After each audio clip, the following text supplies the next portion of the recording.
not know me, my name is Lily Nicole. I am a local community member here, a local artist, a local activist, but above all, I am a local woman living here in Wilmington, North Carolina. I was reached out last night to participate in this event, and like every great movement event, it comes together in the final hour, so of course I said yes. And I was even more honored. We'll let the planes fly by. I was even more honored to take part in this programming by reading a poem, because for so many rallies that I come to, I'm speaking on a subject, I'm raising awareness, I'm addressing an issue, I'm talking about some sort of injustice that has happened in the streets behind us, but today I actually get to share poetry and inspire and uplift. And when I got the call, I thought I had to read a poem of mine, and so of course, like every artist, I panicked and I freaked out, but I realized that we just ended 2025, and there's been a lot of hell that Black women living in the South who are of the queer identity have been going through. So I actually wrote a poem that is very spot on.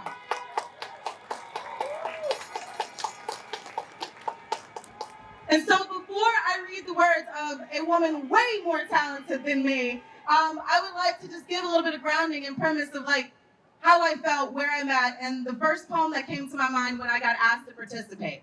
It's titled, Do I Belong Here? I was once asked when I stepped into town on some land that I did not belong to me, or the person that asked me, do I belong here? I took pause and hesitation before I answered this individual's question. Do I belong here? The smart mouth in me wanted to say, well, does anyone actually belong anywhere or anything at all? Because why not be existential with an asshole? The educated part of me wanted to go into the fact that I belong because I have rights and things of that nature. But in the year 2025, all of that is a lie, so can I really say that so? My soul wanted to scream, I belong anywhere that I put my feet because I own everywhere that I stand. And you have no idea what I went through to get to the place that I am today. So yes, motherfucker, I belong wherever my 2 feet are planted.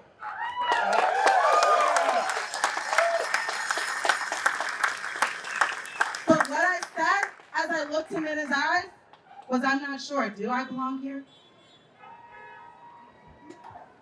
Thank you.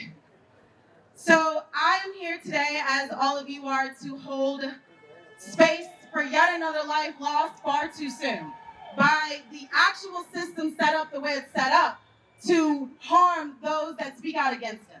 So we're not here by happenstance, but we are here to remind the world that her life matters, her voice was important. Like every other woman who has fallen victim to the wrong side of police brutality, unnecessary violence, Lily Nicole Good deserves to be remembered.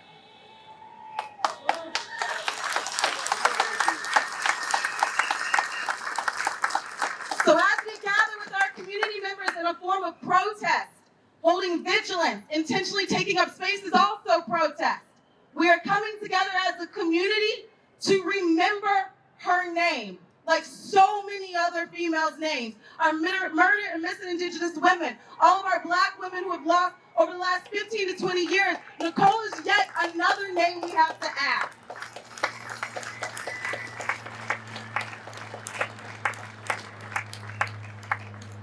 So Amanda Gorman wrote, for Lily Nicole Good, killed by ICE on January 7th, 2026. That is the title of this piece.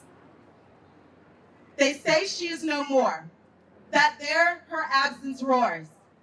Blood blown like a rose, ice wheels flinched and froze. Now, bare riot of candles, dark fury of flowers, pure howling of hymns.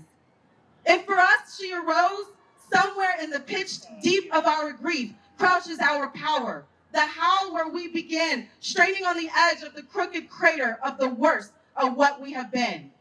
Change is only possible and all the greater when the labor and bitter anger of our neighbors is moved by the love and better angels of our nature.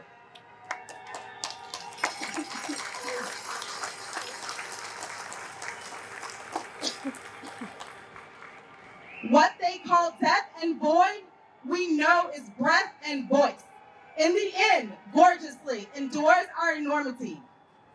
You could believe departed to be the dawn when the blank night has so long stood. But our bright fled angels will never be fully gone when they forever are so fiercely good.